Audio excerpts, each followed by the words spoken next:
Taoiseach, Matthew O'Toole certainly didn't have to exaggerate, because he obtained from you a document that has confidential not for circulation on its front cover, a document which you write on the top corner subject to amendments and changes. Can I ask you, Taoiseach, where did you obtain a copy of the document that you provided to Matthew O'Toole? Did you receive it at Cabinet? Was the document that you furnished him an original, or did you copy the document? And was the document requested by Matthew O'Toole, or did you just decide to stick it in an envelope and give it to him? Thanks, Deputy. I got the document from the Department of Health. It was a hard copy. I did copy it, kept a copy for myself, which I no longer have, and one which I posted to him, and he did request it. Can I ask you, in relation to getting it from the Department of Health, who in the department actually provided you with that copy, and did you request it at the time for that purpose? Can I also make the point to you, can you also outline to me when Matthew O'Toole requested the document from you? I received copies of this twice. I would have got briefings from time to time about the negotiations. I wasn't at the talks at any point, but I was briefed on them. I got one copy from the Minister for Health, which my records tell me I read and put in the recycling bin. I requested a second copy through my advisor. I have an advisor, Claire Mungovan, who covered health issues for me when I was Taoiseach, and she got the second copy from the Department of Health. I don't know the exact date, but it was all in that time period, obviously. Was it after Matthew O'Toole requested the document from you? Again, I don't know the exact time period on that, Deputy, but the document I would have had would be from after the 4th of April, because that's when it was agreed. He would have requested sometime between the 4th and the dates which I gave you as to when I would have sent it to him, the 11th, or between the 11th and the 15th or 16th. But I think the 15th or 16th, I don't know exactly on which Did you date. check your text messages? I did, yeah. And when did he request the document from you? I don't have a text message on that. Okay. You haven't checked with the department when you actually requested the document from the department to give to Matthew O'Toole? The department, the document that it was given to Mr Harris was sometime around the 4th or 5th of April. This was a document that I read, put in the recycling bin. So then when I got the second copy, Why did you get this document? Was it only for the purpose of providing that copy to Matthew O'Toole? No, because I wanted to read it again. Seriously? Yes. Yeah, I did. And I requested my advisor to get it for me. That was, I think, the 10th of April. And you just happened to then give it to Matthew O'Toole, and you don't know whether Matthew was looking for it before you actually requested it? I know he was looking. I know he was looking for it, but I don't know the exact date. But it was all in that. It was all obviously in that week, which was the week after it had been launched, announced, and approved by Cabinet. Yes or no, Taoiseach, did you tell anybody in the Department of Taoiseach, the Department of Health, the IMO or the HSE that you were providing a copy of this document that has confidential not for circulation to your friend Matthew O'Toole? Thanks, Deputy. I didn't tell anyone, or at least I have no recollection in telling anyone. But in doing so, as I said earlier, I was following on from a government commitment that we would keep the NAGP informed and involved in all of this. We'll come to that. So you didn't tell anybody. Are you aware that the NAGP's head office is across the road? It's actually on this street, Kildare Street. Are you aware of that as a GP and former Minister of Health? Actually, no, I'm not. Okay. Anybody? I'm sorry I could have found it out, but I wasn't aware of that. So you decided instead to seek out Matthew O'Toole's home address and to put this contract into an envelope and post it off to him instead. Can I ask you, the Minister for Justice, in her defence of your actions, told RTE Radio, this wasn't the first contact. There have been engagement with the NAGP throughout the negotiations. Is that statement true? And if so, can you tell the Dáil what engagement there was between the Department and the NAGP from the resumption of the talks in October 2018 to the conclusion of the talks in April? Yeah, Deputy, that's a good question. I can't answer it for sure. The NAGP in their statement the other day said that they had monthly meetings with the HSE and the Department of Health.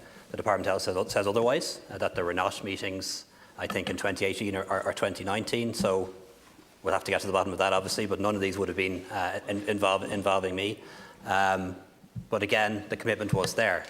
In the government memo in 2018, in Minister Harris's commitments to the Joint Oireachtas Committee that we would keep the IMO informed and involved. Or NAGP, Let's get to the bottom of it, Taoiseach, because you didn't keep the NAGP involved. You regurgitated that statement again in your statement to the Dáil today about the commitment. But the reality is, and tell me, do you know this? Because I'm sure you've been doing a lot of inquiries over the last number of days. There was no engagement between the Department of Health and the NAGP from October 2018 in the resumption of these talks to the time when these talks completed. No engagement. If you dispute that, publish the records within the Department of Health. Deputy, the Department of Health and the HSE would have been involved in this too. So the NAGP in their statements say that there are monthly meetings on the chronic disease package. The Department of Health says that there was a prolonged period where there were no meetings. I'm not sure what the HSE is saying. But what I can say is there was a government commitment, a public commitment given by the Minister of Health, a public commitment given by me, that the NAGP would be informed and involved and consulted. And if they were not, well, then they should have been. The Minister for Justice went on national radio yesterday in your defence, out to bat for you, and said there has been engagement with the NAGP throughout these negotiations. Now, you're telling me the Department of Health are saying there was no engagement.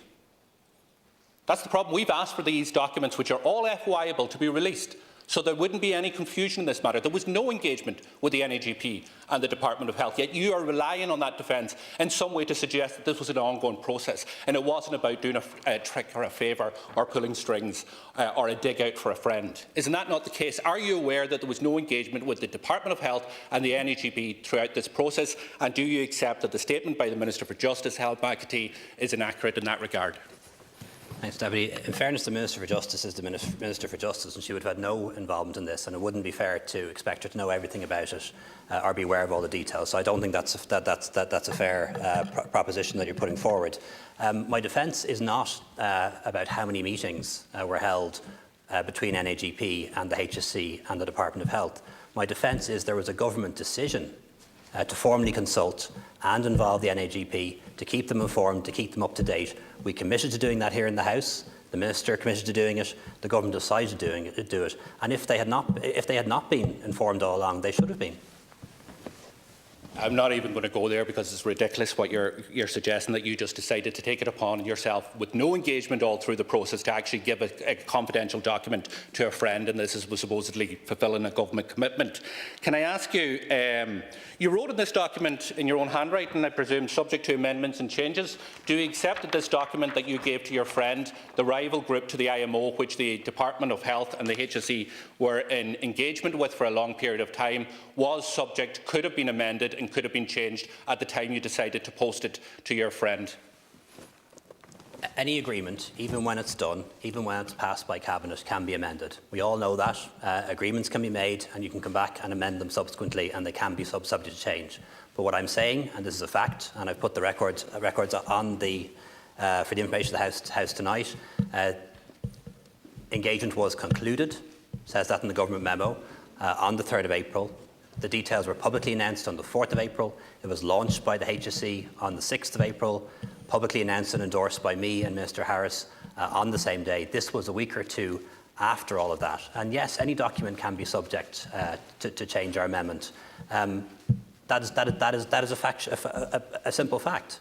However, in this case, any changes that were made were minor because they did not go back to Cabinet.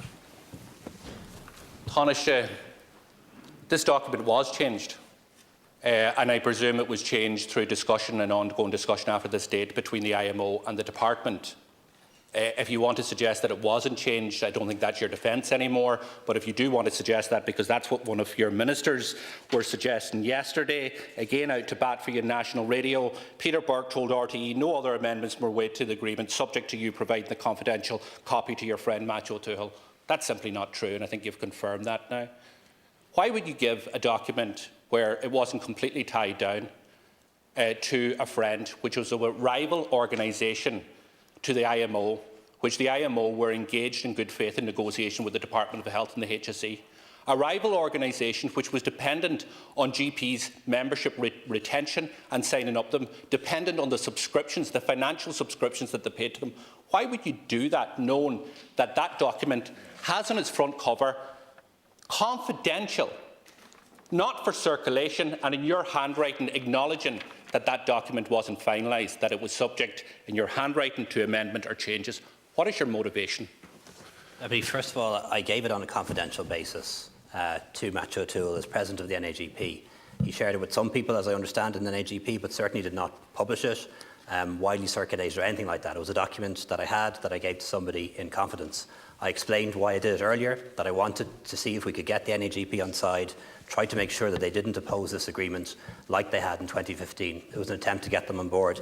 I know you're going to keep going back to this point, that Matthew O'Toole was my friend. That is true, but I had lots of friends who are GPs. I still have lots. No, let me finish, please. Let me finish, please.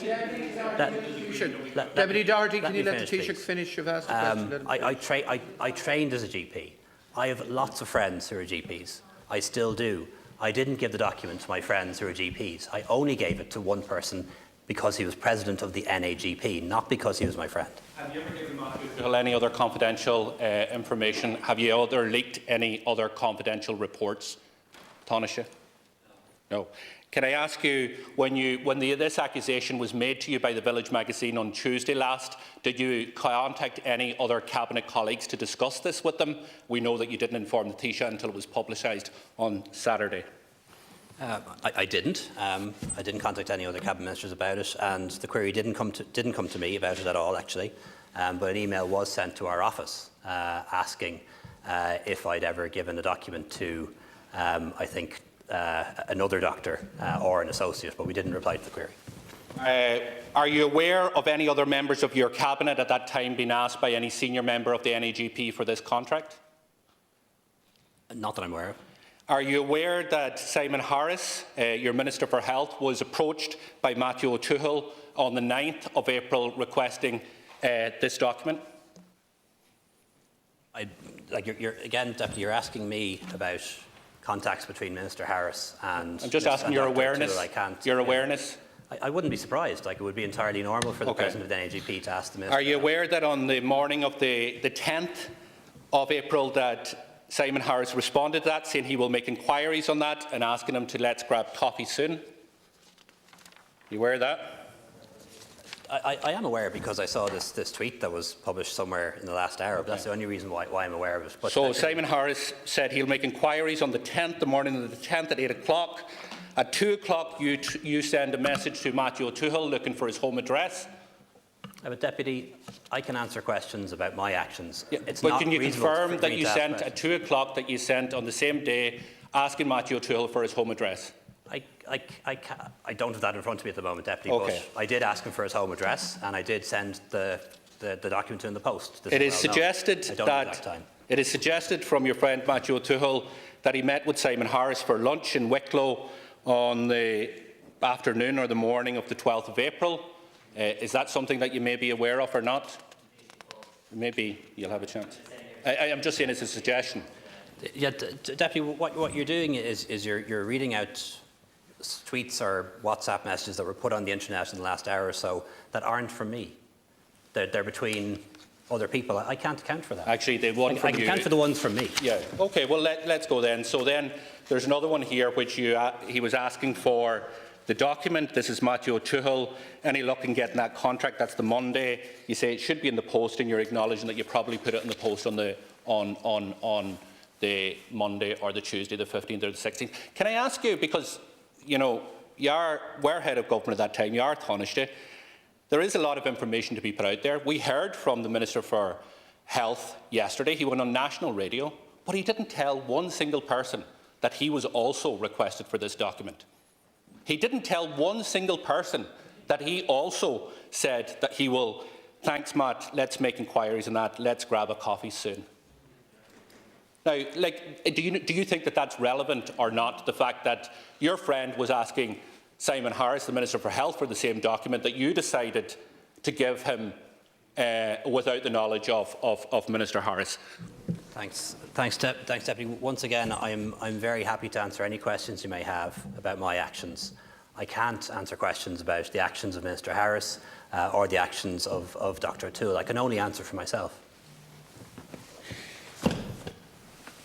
We can establish a number of things. First of all, the document, the confidential document draft agreement was not complete. There was changes to it done afterwards. We can establish that your friend requested that document, that you told nobody in the Department of Taoiseach, nobody in the Department of Health, nobody in the HSE, nobody in the IMO. You didn't send it to the head office, which is across the street. You decided instead to get the home address of your friend and post it in an envelope to him. You had a number of text messages and engagements with him. You knew that that organisation is a rival organisation to the IMO in which the discussions were being had. But you decided to do that. And Matthew O'Toole has made claims to others in the past that his intention was to undermine or destroy the IMO. Seriously, this isn't, as simple as a junior official. Taoiseach, you are the head of government. This is insiders. This is old boys' club. This is not something that you just apologise for and try and make excuses that this was a part of an ongoing engagement, which we now know there was no engagement. This is favour for friends, and it is simply unacceptable, and I don't buy your analysis on it. Thanks, Deputy. It was none of those things. This was an agreement that was done. This was an agreement that had been published in substance, or at least the salient details, including all the financial and commercially sensitive information. This was an agreement that had been launched by the HSE, had been welcomed publicly by me and the Minister for Health, had gone to Cabinet. The Cabinet memo very clearly says engagement has concluded. The head of the NHGP requested it. I gave it to him because he was the President of NHGP, not because he was a friend of mine. And not as close a friend as he's made out, and I can come to that maybe later on. And my intention was, as I outlined in my statement, to try and mollify, reduce and negate the opposition of that organisation, because I didn't want the time is up, Deputy. Deputy A. No, sorry. Deputy A. Honorary Ardon, please.